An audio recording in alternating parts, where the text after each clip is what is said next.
सत्संग की बड़ी महिमा है। इस पर महर्षि में ही परमहंस जी महाराज अपने सत्संग के द्वारा समझाए हैं कि सत्संग की कितनी बड़ी महिमा है। प्यारे लोगों, यह बड़ा दालान सत्संग के निमित्त बनाया गया है। आप लोग इसमें सत्संग करने के लिए आए हुए हैं। सत्संग की बड़ी महिमा है। जैसे भूमि से सब प्रकार के अन्न उपजते हैं, वैसे ही सत्संग से सब प्रकार के ज्ञान को पाते हैं। वह ज्ञान नहीं जिससे विषय ज्ञान हो, निर्विषय ज्ञान सत्संग से उपजता है। विधि हरिहर कवि को विद्वानी, कहत साधु महिमा सकुचानी। ब्रह्मा विष्णु महेश कवि पंडित सरस्वती साधु की महिमा कहने में सकुचाती है। पूरा नहीं कह सकते हैं, पूरा वही कह सकेंगे जो पूरा होंगे। जो पूरा है वह अपने शरीर को अधूरा समझता है और शरीर में रहते हुए शरीर का त्यागी बनकर परमात्मा की खोज में लग जाता है। जो सर्वदा शरीर रहित है, जिसको कोई नहीं है, नाति सुमात पिता सुत बंधप, नाति सुकामन नारी, अकुल निरंजन अपर परम्परु, सगली ज्योति तुम्हारी। दादू दयाल जी महाराज कहते हैं, वे कहाँ है उनका पता बता देते हैं। अविगत अंत अंत अंतरपट, अगम अगाध अगोई, सुन्नी सुन्न सुन्न के पारा, अगुण सगुण नहीं दोई। यह कहाँ पर है?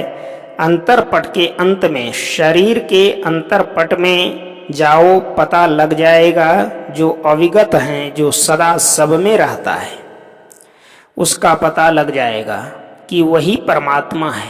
उसका पता ऐसा लग जाता है कि पहचान ही लिया, पहचान कर ब्रह्म में है, सो नहीं बल्कि ब्रह्म ही हो जाता है। जानत तुम्ही हुई जाई। जो ब्रह्म को पहचानता है वह ब्रह्म ही है। यह बात लोग कहाँ पावेंगे? सत्संग से। सत्संग की बड़ी महिमा है। गोस्वामी तुलसीदास जी महाराज कहते हैं, वेद पय सिंधु सुविचार मंदर महा, अखिल मुनिवृंद निर्मथन करता, सार सत्संग मुद्धृत्य इति निश्चितम, वदत श्री कृष्ण वैदर्भी भरता। वेद क्षीर समुद्र है, उत्तम विचार मंद्राचल है, समस्त मुनिगण मथने वाले हैं। रुक्मिणी जी के स्वामी श्री कृष्ण कहते हैं कि मंथन करके सत्संग रूपी सार निकाला गया है। यह निश्चित है। उस कृष्ण को जानना है तो कृष्ण वह है जिसके लिए गुरु नानक देव जी ने कहा, नाति सुमात पिता सुत बंधप, नाति सुकामन नारी। उन्हें माता पिता भाई बंधु कोई नहीं है, उन्हें कोई कामना नहीं, उन्हें भार्या नहीं, वे कुलहीन हैं।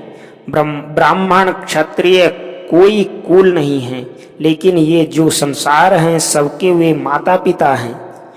वे मिलेंगे अविगत अंत अंत अंतरपट में, अंतर के अंतिम पट में उनका पता लग जाएगा। वहाँ चले जाओ तो क्या मिलेगा? सर्वव्यापी परमात्मा केवल वही मिलेगा, सो नहीं परम शांति ही भी मिल जाएगी।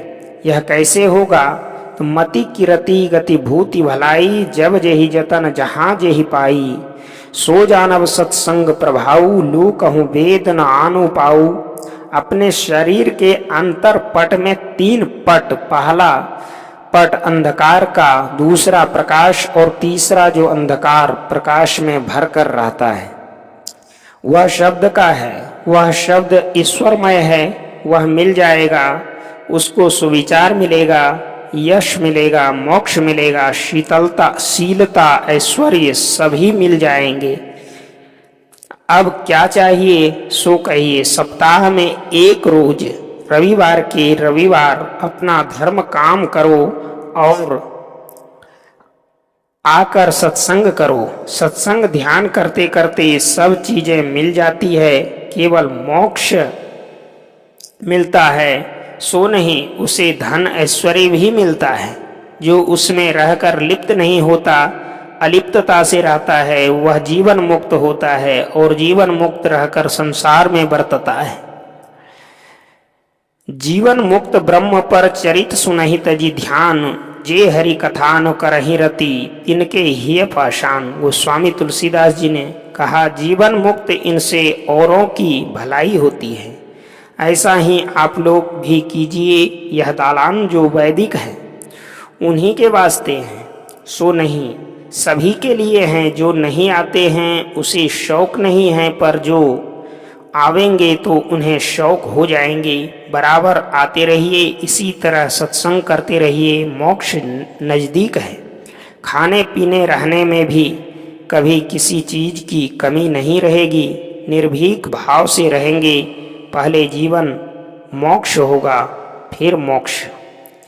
प्रिय दर्शकों, इस वीडियो के द्वारा समझाए हैं कि सत्संग की कितनी बड़ी महिमा है। अवश्य समझे होंगे तो वीडियो को लाइक और चैनल को सब्सक्राइब जरूर करें। मिलते हैं अगली वीडियो में, तब तक के लिए जय गुरुदेव।